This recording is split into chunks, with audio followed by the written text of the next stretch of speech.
ভারতের মধ্যে একটা মিনার, এই মিনারের নাম হলো কুতুব মিনার। আল্লামা কুতুবউদ্দিন বখতিয়ার কাকি রহমাতুল্লাহ আলাইহির স্মরণে এই কিতাব, এই মিনার তৈরি করা হয়েছে। বাবা গভীর মনোযোগ লাগায়া দেন।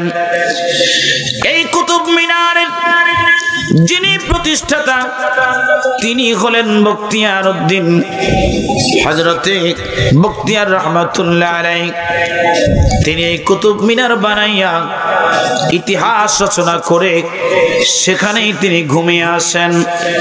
এই মহান ব্যক্তি, আল্লাহর মহান বান্দা, যখন মাত্র তিনার জন্মের 2 বছর বয়স হলো, তিনার আব্বা দুনিয়া থেকে বিদায় নিয়ে গেছে।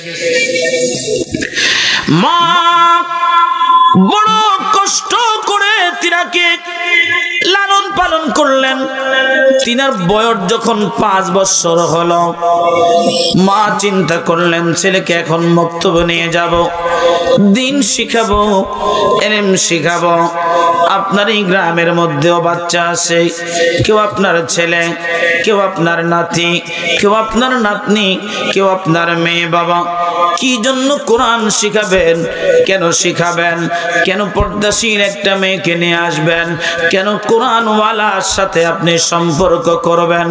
এই ছোট্ট কথাটা বলেই আমি আপনাদের মোনাজাত দেওয়ার ব্যবস্থা করব। এ প্রিয় মুন্সিগঞ্জবাসী শুনে না,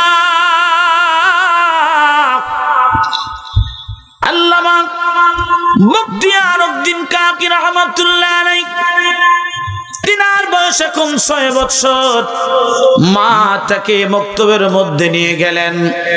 হুজুর আসলেন, ডেকে বলে, মা এটা কে? বলে আমার ছেলে। বলে হুজুর আমার ছেলেটা এতিম মানুষ, তার বাবা নাই, তাকে আপনি মাদ্রাসায় ভর্তি করে নেন। হুজুর তাকে সবক দেয়, আউযু বিল্লাহি মিনাশ শাইতানির রাজিম, বিসমিল্লাহির রহমানির রহিম।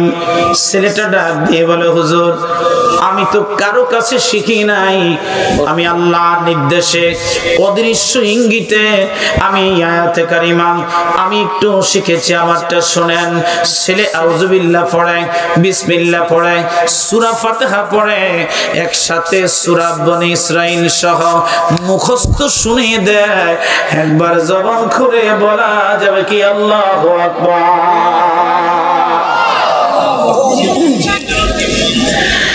আল্লাহর ওলি বখতিয়ার কাকি রহমাতুল্লাহ আলাইহি একসাথে 15 পারা কোরআন শরীফের হাফেজ হলো। মা জানে না, মক্তবের হুজুর রাগ করলেন, বুড়িমা ছেলেকে আপনি হাফেজ বানাইয়া আমার কাছে আপনি নিয়ে আসছেন। মা ডেকে বলে, হুজুর মনে কিছু নিবেন না, আমার মা আমার সন্তান যে এতটুকু জানে এটা আমি মা জানি না। শিক্ষকের সামনে প্রশ্ন করা হলো, বাবা তুমি কিভাবে এই বিদ্যা শিখেছো বলো? ছেলেটা ডাক দিয়ে বলে, মা তোমার মনে আসেনি যখন তুমি এই কিতাবগুলি তেলাওয়াত করতা, আল্লাহর পবিত্র কালাম তেলাওয়াত করতা গো মা, আমি তোমার পিঠে ঝুলে ঝুলে তোমার গলার মধ্যে ধরে আমি বসে থাকতাম, আর তোমার তেলাওয়াত আমি যতটুকু শুনতাম আমি সাথে সাথেই মুখস্থ করে নিতাম। একবার জবান খুলে বলা যাবে কি আল্লাহু আকবার?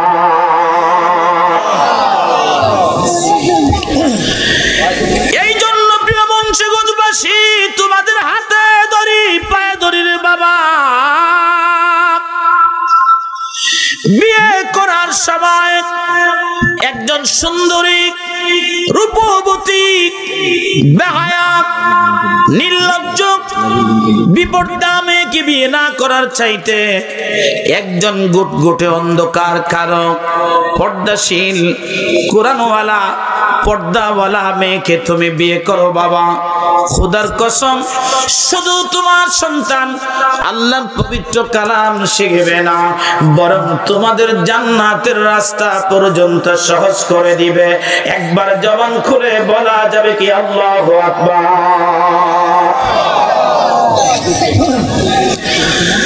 তোমাদের জান্নাতের রাস্তা সহজ করে দিবে, জান্নাতে তোমাদেরকে পৌঁছায় দিবে। হাদিসে কারিমার মধ্যে নবীজি ইরশাদ করেন, উম্মত শোনো, যখন তোমার কোন উম্মত, যখন তোমার কোন সন্তান কবরের মধ্যে যাইয়া সূরা ফাতিহা পড়ে, সূরা ইখলাস পড়ে, সূরা ইয়াসিন পড়ে, সূরা রহমান পড়ে, আল্লাহর আদালতে হাত উঠাইয়া মা বাবার নাজাতের জন্য দোয়া করে, সন্তানের চোখের পানি জমিনে পড়তে দেরি রে, সাথে সাথে মা বাবার কবরের আযাব আমার আল্লাহ মাফ করে দেয়। প্রিয় বন্ধু, মহব্বতের কান লাগা দেন, গভীর মনোযোগ লাগান। বন্ধু আমার হযরতে বখতিয়ার উদ্দিন কাকি রহমাতুল্লাহ আলাইহির অন্তিম সময়ে বিশাল আয়োজন, তিনার অন্তিম সময়ে খাদেম বলে, হুজুর হুজুর আপনি তো চলে যাবেন, আপনার কোন ওসিয়ত থাকলে আমাদেরকে একটু বলেন। হুজুর ডাক দিয়ে বলে, খাদেম রে শুনে যাও, আমার ইন্তেকালের পরে এমন একজন মানুষকে আমার জানাজার নামাজ পড়াইতে দিবা। আমি জানি এই ভারতের লক্ষ লক্ষ আলেমরা আসবে, এরা আমার জানাজা পড়ানোর জন্য উপযুক্ত, কিন্তু আমি এমন একজন মানুষ চাই যে আমার জানাজার নামাজ পড়াবে রে খাদেম।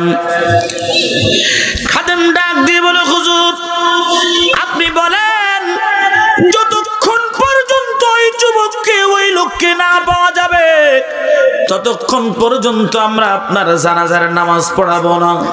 হুজুর ডাক দিয়ে বলে, খাদেম শোনো, ওই ব্যক্তি আমি কুতুবউদ্দিনের জানাজার নামাজ পড়াবে, যেই ব্যক্তি রে আমার জীবনে একদিনের জন্য, এক রাতের জন্য কোনোদিন তাহাজ্জুদ কাজা করে নাই, ওই ব্যক্তি আমার জানাজার নামাজ পড়াবে।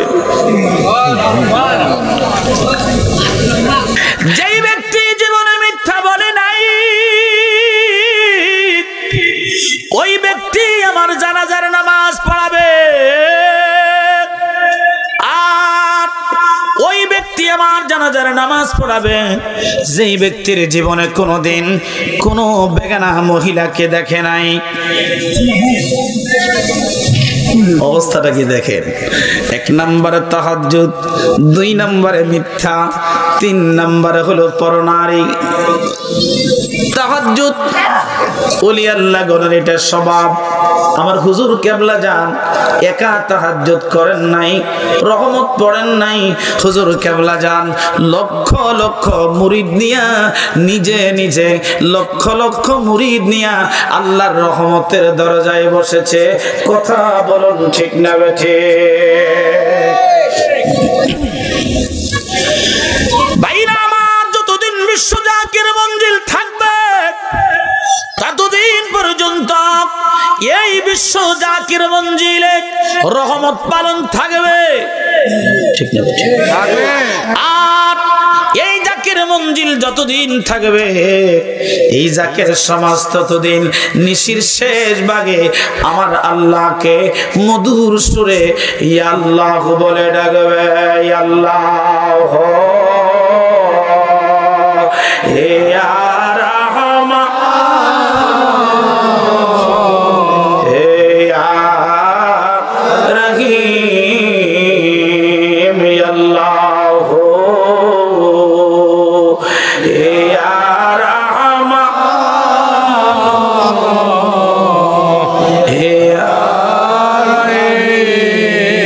ইয়া রহমাতাল লিল আলামিন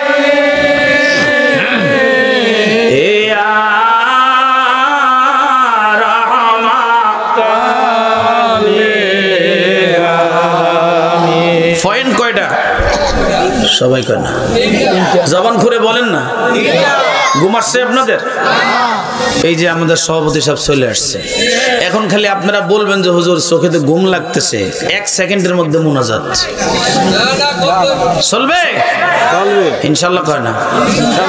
খারাপ লাগতেছে? আচ্ছা, শর্ত কয়টা? সবাই কয় না। এখন যদি না বলেন সকালে মনে থাকবে না। সবাই বলেন শর্ত কয়টা? 1 নম্বরে মিথ্যা কথা বলতে হবে না। কি মিথ্যা বলা যাবে না। 2 নম্বরে তাহাজ্জুদ পড়া যাবে যাবে, হ্যাঁ। 3 নম্বরে ফরনারি ফরকিয়া করা লাগবে। জামাই বিদেশ থেকে ফোন কিনা দিছে, এই ফোন দিয়ে আরেক বেটার সাথে সেটিং করে জায়গা। আরে কি আজীব সিস্টেম দেশে চালু হয়েছে। এই লোক মাথার তালুর ঘাম পায়ে ফেলে দেশে টাকা পাঠাইছে, মোবাইল পাঠাইছে। বিদেশিদের কি কষ্ট। আমি তো সৌদি আরবে মাঝে মাঝে যাই, আমি দেখি তো অবস্থাটা। 38, 40 degree, 42 degree, 44 degree, 48 degree Fahrenheit. আমরা দাঁড়াতে পারি না, ছাতা দেই, আর তারা ঘন্টার পর ঘন্টা দাঁড়াইয়া, আমার আবুল ভাই কিছু জানে, দাঁড়াইয়া সেখানে ডিউটি করতেছে। এই উত্তপ্ত গরমের মধ্যে ডিউটি করে টাকা পাঠায়, আর বউ বাচ্চা 3টা-4টা ফালাই আরেক বেড়ার লগে যায়। নাউজুবিল্লাহ বলবেন না। আল্লাহর ওলি বখতিয়ার কাকি রাহমাতুল্লাহ আলাইহি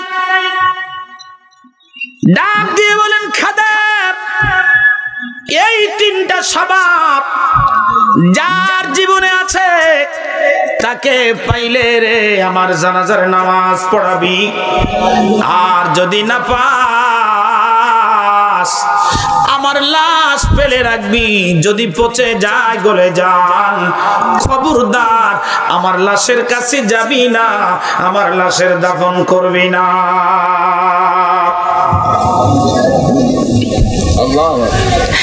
খাদেম তাকায়া দেখতেছে লক্ষ লক্ষ মানুষ জানাজা দেওয়ার জন্য আসছে। বখতিয়ার উদ্দিন কাকি রাহমাতুল্লাহ আলাইহি এত বড় দরজার একজন ওলি, আল্লাহর ওলি, ইন্তেকাল শুনে হাজার হাজার আলেমরা আসছে। নিয়ত বলা শেষ, এখন শুধু আল্লাহু আকবার বলবে।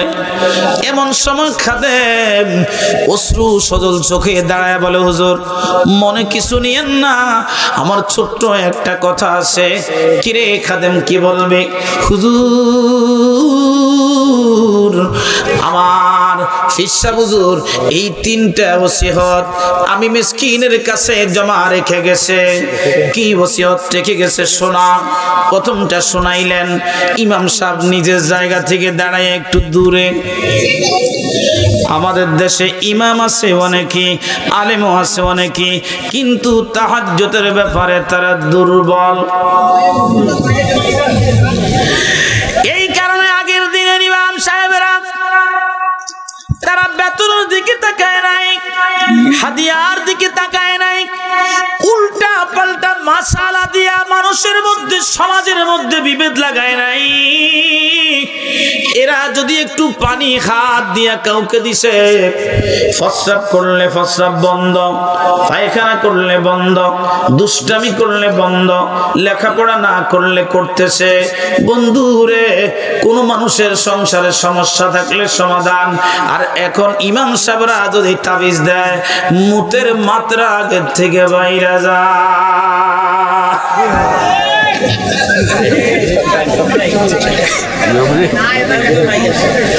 বুঝতে হবে উনি এখনো আলেম হয়ে সারে নাই, এখনো তিনি তিনার জায়গায় পৌঁছায় নাই। আমার হুজুর কেবলা জানের কাছে একজন মুরব্বী তখন তখন এই 2 লিটারের প্লাস্টিকের বোতলগুলি নতুন বের হয়েছে, বড় বোতল। হুজুর কেবলা জাহানের কাছে আসছে, হুজুর আমার বাড়িতে গর্ভবতী সবার জ্বর, কে কারে হাসপাতালে নিব? আমার নিজেরও জ্বর। হুজুরের হাতটা ধরে বলছে, আমার গায়ে একটু হাত দিয়ে দেখেন, আমারও জ্বর। হুজুর কয়, হ বাবা, এখন কি করা লাগবে? হুজুর এই বোতল নিয়ে আসছি, এটা একটু ফইরা দিলে আমরা খাইতাম, আমাদের রোগ ভালো হয়ে যাইতো। হুজুর মুস্কি মুস্কি হাসতেছে, কয় কিও?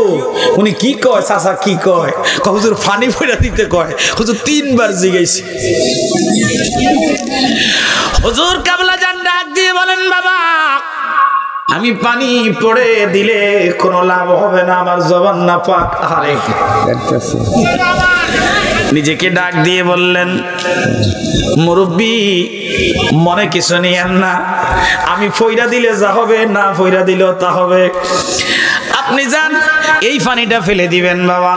ফেলে দিয়া ওই যে সোনালী ব্যাংকের সামনে একটা কল আছে, এই কলটা এখনো আছে, ওই কল থেকে এই বোতলটা ভরে নেবেন। যান বাবা, আপনারা সেখান থেকে পানি নিয়ে সবাইরে খাওয়াইবেন। আল্লাহ পাক চাইলে সুস্থ হইলেও হইতে পারেন। সুস্থ হবেন এটা হুজুর কয় না, হইলে হইতে পারে 50-50 চান্স। তো মুরব্বী চিন্তা করছে, এত কষ্ট করে আইছি, পানি তো বইটা দিলই না, যাও কইছে একটু লইয়া যাই, অর্ধেক অর্ধেক কি মান আর কি। এই পানি খাওয়ার 2 দিন পরে দরবার শরীফে আইসা রোহিঙ্গার মতো বৃষ্টির জড়াইছে। জাকির ভাইরা মনে মনে ভাবতেছে, কি জানি হইছে রে সর্বনাশ, পানি খেয়ে জানি কোন বিপদ লাগছে। এবার সবাই যখন আসছে, হুজুর কেবলা জান জামানার মোদাত ফকির সামনে আইসা দাঁড়ায়া জিজ্ঞাসা করে, চাচা পানি নিছিলেন নি, খাইছিলেন নি, বলেন তো আমার হুজুর জানে কি জানে না?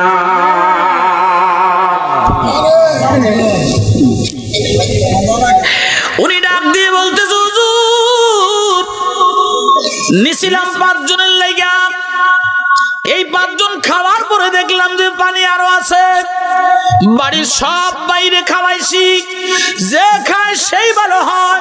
আল্লাহু আকবার বলবেন না? এরপরে এই পানির সাথে আরো পানি মিশাইছি, যতক্ষণ পর্যন্ত মানুষ খাইছে, খাইতে খাইতে 30 জন খাইছে, 30 জন রে লই আইছি। হুজুর কি দিয়ে আপনার নজর না দিব, আমাদেরকে মাফ করে দেন, আর আমাদেরকে আপনার দরবারের মুরিদ বানায়া দেন।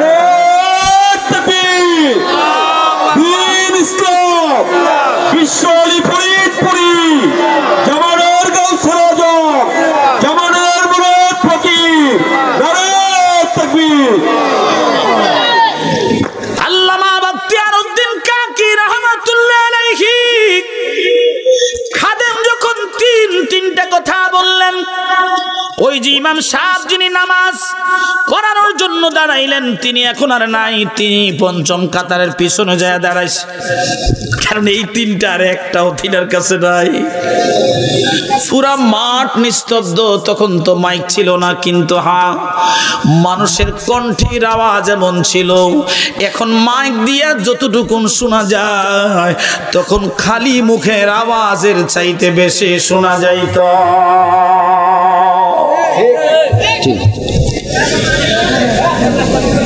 বিদায় হজ্জের সময় রাহমাতুল লিল আলামিন 1.25 লক্ষ সাহাবীকে নিয়ে ওই জাবেলে রহমতের চূড়ার মধ্যে দাঁড়াইয়া 1.25 লক্ষ সাহাবীর সামনে বিদায় হজ্জের লম্বা ভাষণ দিলেন। কাছের থেকে যে ছিল সেও শুনছে, পিছের থেকেও যে ছিল সেও শুনছে, কেউ বেশি শুনে নাই, কেউ কম শুনে নাই। আমাদের স্পিকারের সামনে মানুষ বসতে চায় না, কেউ কাছে যদি বসে স্পিকারের আওয়াজে কান দেন্দা হয়ে যায়। তখন স্পিকারও ছিল না, আওয়াজের সমস্যা ছিল না। কথা বলুন ঠিক না বেঠে? এবার পুরা মাঠ নিস্তব্ধ, কেউ আসে না। পিছন থেকে বহুদূর থেকে ডান কাঁথার উত্তর দিক থেকে একজন হাত উঁচা করে আসতেছে। মারহাবা কোন, আরো জোরে বলেন মারহাবা। তিনি আসলেন, আসাদ বলে ডাক দিয়ে বলে, আমার জীবনের এই তিনটা আমল গোপন ছিল, এই তিনটা আমল গোপন ছিল। এই পৃথিবীর মধ্যে একজন মানুষ শুধু জানতো রে, তিনি আর কেউ না, তিনি হলেন এই জামানার মহাসাধক বখতিয়ারউদ্দিন কাকি রহমাতুল্লাহ আলাইহি। তিনি জানতো, আর কেউ জানতো না। মৃত্যুর পূর্বে খাদেমকে দিয়া আমার এই আমল প্রকাশ করে দিয়েছে।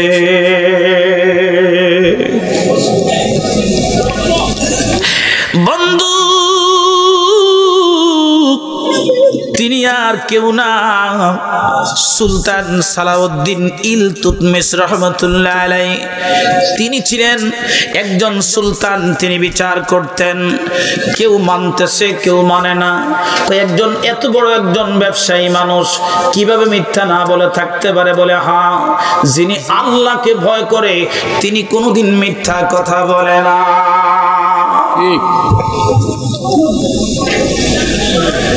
যিনি আল্লাহকে ভয় করে তিনি কোনোদিন মিথ্যা বলে না, বলতে হয় না।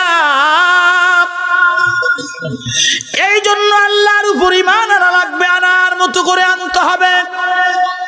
এ প্রিয় বন্ধু, গভীর মনোযোগ লাগান, মহব্বতের কান লাগায় দেন।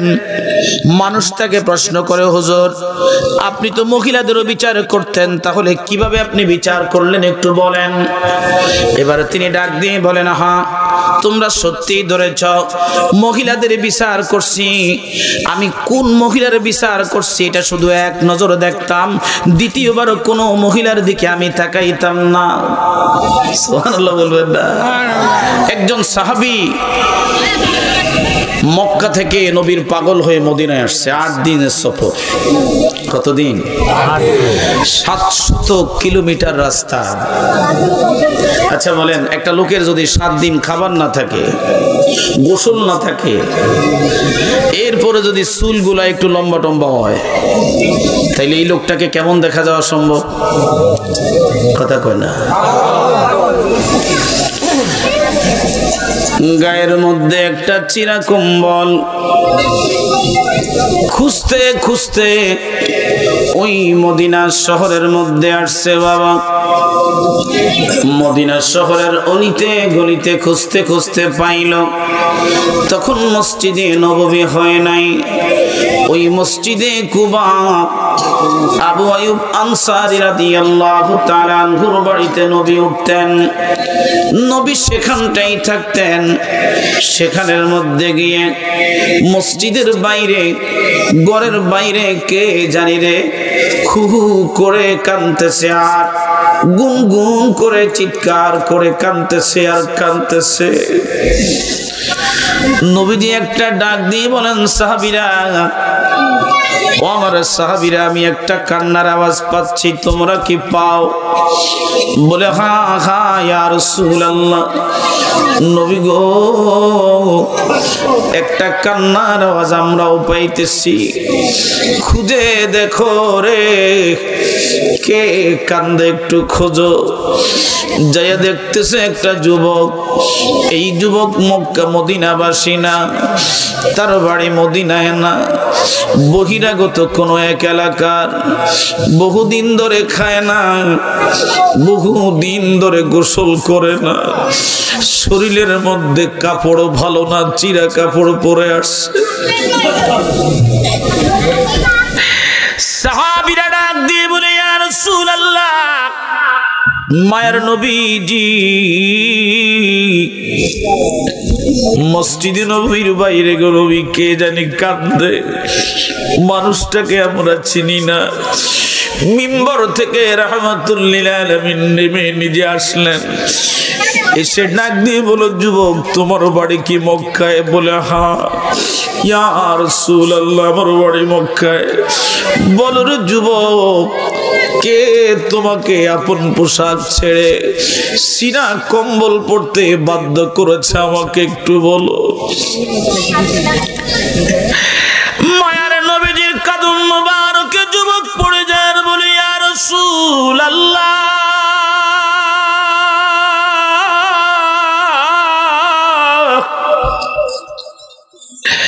মায়ার নবী গো,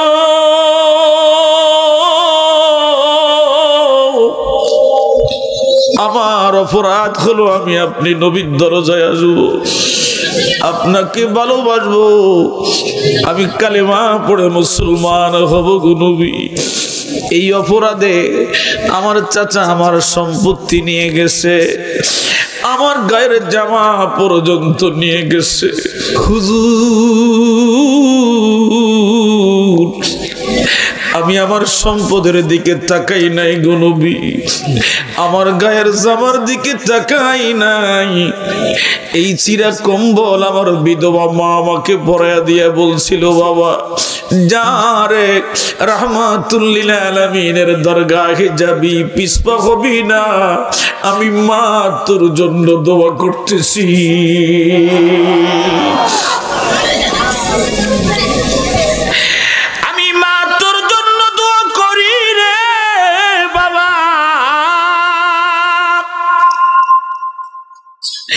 ইয়া রাসূলুল্লাহ, আমার মা আমার জন্য দোয়া করতেছে গো নবী। গত এক সপ্তাহ পর্যন্ত আমি কোনো খাবার পাই নাই, খাবার খাই নাই, আমি ক্ষুধার্ত, আমি পিপাসার্ত।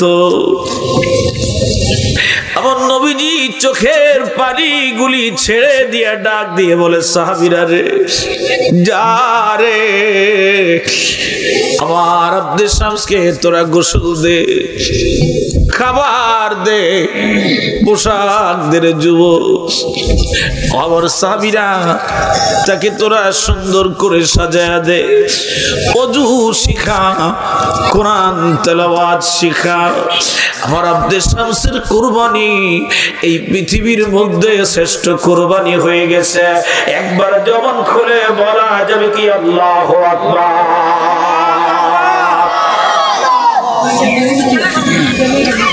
হে রাসূল, তোমায় ভালোবাসি, অন্তরে শুধুই, মুখে না, জান্নাতের আশায় নয় হে রাসূল, জাহান্নাম কেউ ডরি না। হে রাসূল, তোমায় ভালোবাসি, অন্তরে শুধুই, মুখে না, জান্নাতের আশায় নয় হে রাসূল, জাহান্নাম কেউ ডরি না, জান্নাতের আশায় নয় হে রাসূল, জাহান্নাম কেউ ডরি না। তোমায় পাওয়ার আশা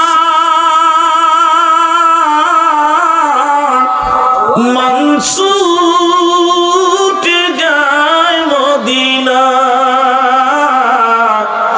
ইয়াসিক দিদার দাও না, আর দূরে থাকিও না।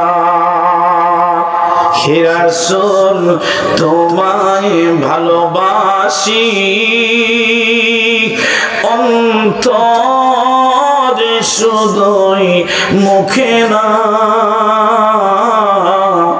জান্নাতের আশায় নয় হে রাসূল, জাহান্নাম কেউ ডরি না। এই আপনারা যা এখানে বসা, কার জন্য জানি বাগানের বাঁশ রেডি হইতেছে। কাফনওয়ালা কাফন রেডি করে রেখেছে। মালাকুল মউত আজরাইল আপনার সামনে বসা, আপনি দেখার সুযোগ নাই রে, দেখার সুযোগ নাই। নবী সুলাইমান আলাইহিস সালামের জামানায় ওই ফিলিস্তিনের, বর্তমান ফিলিস্তিনের জেরুজালেম শহরে নবী সুলাইমান আলাইহিস সালাম এইভাবে একটা মাহফিলে বসা নসিহত চলতেছে। হযরতে মালাকুল মউত আসলেন, নবী সুলাইমান দেখতেছে মালাকুল মউত আজরাইল একটা যুবকের দিকে বড় তীক্ষ্ণ নজরে তাকিয়ে আছে। সুদর্শন যুবক, এই যুবকের দিকে বড় তীক্ষ্ণ নজরে তাকিয়ে আছে। কিন্তু নবী সুলাইমান বুঝতে পারলেন না, আর এই যুবক নবী সুলাইমান আলাইহিস সালামের সামনে বসা একেবারে নিকটে। কিছুক্ষণ তীক্ষ্ণ নজরে তাকাইয়া একবার নবী সুলাইমান আলাইহিস সালামের দিকে যখন মালাকুল মউত আজরাইলের নজর পড়ে গেল, মালাকুল মউত আজরাইল কিছুই বলে না। কিছুক্ষণ পরেই মুহূর্তের মধ্যে যুবক বলে, হুজুর আমার মন চায়, হুজুর আপনি তো বাতাসের নবী, বাতাস আপনার কথা শুনে, হুজুর আপনি বাতাসকে হুকুম দেন এই মুহূর্তে বাতাস যেন আমাকে হিন্দের পাহাড়ের মধ্যে নিয়ে যায়। কি জন্য যুবক বলছে, হুজুর আমি দেখতে চাই আপনার নবুয়তির পাওয়ার কেমন। নবীদের পাওয়ার আছে না? জোরে বলেন আছে না? জবান খুলে খুলে বলেন আছে না? হুজুর আমি আপনার নবুয়তের পাওয়ার দেখতে চাই। আল্লাহর পয়গম্বর নবী সুলাইমান আলাইহিস সালাম ডাক দিয়ে বলে, বাতাস এই যুবক ওই হিন্দের পাহাড়ের চূড়ার মধ্যে যেতে চায়, আমানতের সাথে তাকে তুমি রেখে আসো। যুবককে বাতাস নিয়ে গেল, মালাকুল মউত আজরাইল চলে যাচ্ছে। কিছুক্ষণ পর মালাকুল মউত আজরাইল সালাম দিয়ে ডাক দিয়ে বলে, ইয়া রাসূলুল্লাহ আসসালাতু ওয়াসসালামু আলাইকা ইয়া সুলাইমান। ও পয়গম্বর সুলাইমান আলাইহিস সালাম, কিছুক্ষণ আগে আমি বড় পেরেশান ছিলাম ইয়া রাসূলুল্লাহ, কিছুক্ষণ আগে আমি বড় পেরেশান ছিলাম নবী গো, আমি বড় পেরেশান ছিলাম। নবী সুলাইমান প্রশ্ন করে, মালাকুল মউত কি জন্য আপনি পেরেশান ছিলেন? বলে, ইয়া রাসূলুল্লাহ হুজুর, হুজুর আমি আমার ডায়েরির মধ্যে লেখা এই যুবকের মৃত্যু হলো হিন্দের পাহাড়ের চূড়ার মধ্যে, কিন্তু কিছুক্ষণের মধ্যেই তার মৃত্যুর ঘটনা, মৃত্যুর সময় চলে আসবে। এখান থেকে হিন্দের রাস্তা অনেক দূর, কি জন্য কিভাবে সে মুহূর্তের মধ্যে যাবে এটা নিয়ে আমি বড় শঙ্কায় ছিলাম। এই ফিলিস্তিনের জেরুজালেম থেকে হিন্দের রাস্তা বড় বহুদূর, কিভাবে সে মুহূর্তের মধ্যে ওই পাহাড়ের মধ্যে যাবে আর আমি তাকে সেখানে রুহু কবজ করব? হুজুর আমি মিলাইতে পারতেছিলাম না, কিন্তু যখন শুনলাম সে আপনাকে চ্যালেঞ্জ করলো, আপনি নবীর ক্ষমতা দেখতে চায়, পাওয়ার দেখতে চায়, বাতাসকে হুকুম দিল, বাতাস মুহূর্তের মধ্যেই তাকে ওই হিন্দের পাহাড়ের মধ্যে নিয়ে গেল। আমার ডায়েরিতে যেখানে তার মৃত্যু লেখা সেখানেই নিয়ে রাখলো। আমি তার মৃত্যু ঘটাইয়া আমি তার রুহু নিয়া আল্লাহর দরবারে জমা দিয়া আপনি নবীর দরবারে হাজির হয়েছি।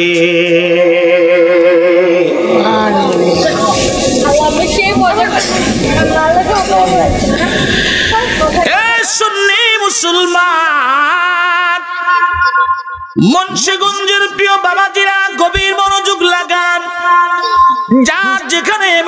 আছে সে সেখানেই যাবে, যার যেখানে রিজিক আছে সে সেখানেই যাবে।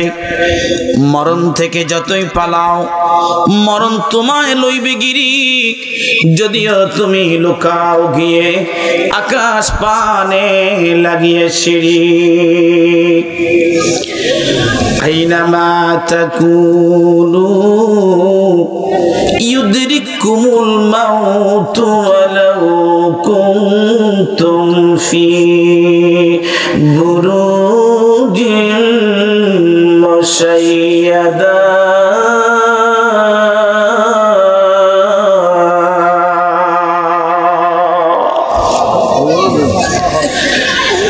আল্লাহ বলেন তুমি যদি আকাশের মধ্যে সিঁড়ি লাগাইয়া উপর আকাশের মধ্যে চলে আসো, সেখানেও তোমার মৃত্যু নিশ্চিত। যদি তুমি একটা পাহাড়, একটা দালান বানাও যেখানে কোনো দরজা নাই, জানালা নাই, বাতাস আসবে না, যাবে না, সেখানেও জিবরাইল আমিনকে ক্ষমতা দেওয়া হয়েছে। জিবরাইল মালাকুল মউত আজরাইল সেখানেও যাবে, সেখানে তোমার মৃত্যু ঘটাবে। একবার জবান খুলে বলা যাবে কি আল্লাহু আকবার,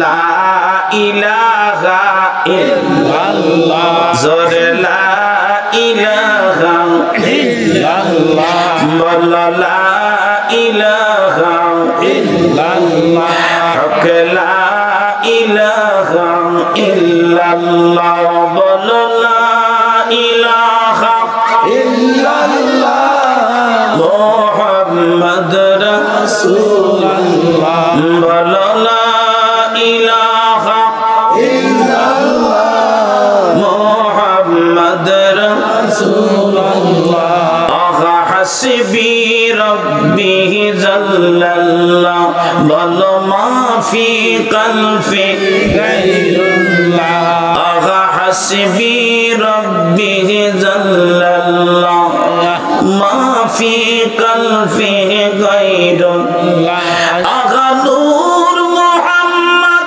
সাল্লাল্লাহ, বলো নূর মুহাম্মদ সাল্লাল্লাহ, আহা লা ইলাহা ইল্লাল্লাহ, বলো লা ইলাহা ইল্লাল্লাহ, জোরে লা ইলাহা ইল্লাল্লাহ, লা ইলাহা ইল্লাল্লাহু মুহাম্মাদুর রাসূলুল্লাহ। পড়ুন সাল্লাল্লাহু আলাইহি ওয়াসাল্লাম। বলছিলাম মানুষকে আল্লাহ উত্তম সুরত দিয়ে বানাইছে, এটা আমি সিরাজির কথা না, আট্রসির হুজুরের কথা না, আপনাদের মসজিদের খতিব সাহেবের কথা না। এই ঘোষণাটা কার? জোরে বলেন কার? ওই আল্লাহ পাক রব্বুল আলামিন আমাদেরকে ক্ষমতা দিয়েছেন, আমাদেরকে পাওয়ার দিয়েছেন, আমাদেরকে সম্মান দিয়েছেন, আর ঘোষণা করেছেন বান্দা আমি তোমাকে আশরাফুল মাখলুকাত হিসাবে খেতাব দিয়ে দিলাম। খুশি না বেজার? খুশি। এই বান্দা আশরাফুল মাখলুকাত হওয়ার জন্য বান্দার কিছু গুণ আছে যেটা পৃথিবীর আর কোনো প্রাণীকে আল্লাহ দেয় নাই। এই গুণের মধ্যে একটা গুণ হলো বান্দা আল্লাহকে রুকু করে আর আল্লাহর জন্য বান্দা সিজদা করে। রুকআন সুজদান ইয়াবতাগুনা ফাদলাম মিনাল্লাহি ওয়া রিদওয়ানা।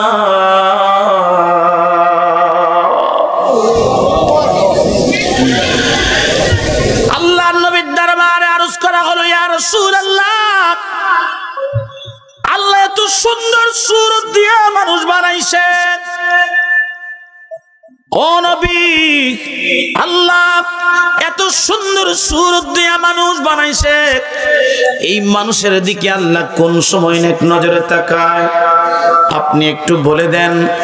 এবার আল্লাহ পাকের নবী আল্লাহর আকাশের দিকে তাকিয়ে আছে, আল্লাহ নিজে জবাব দেয়, বান্দা যখন রুকু এবং সিজদা অবস্থায় থাকে, ইয়াবতাগুনা ফাদলাম মিনাল্লাহ, আমার আল্লাহ ওই বান্দার দিকে উত্তম নজরে তাকায়।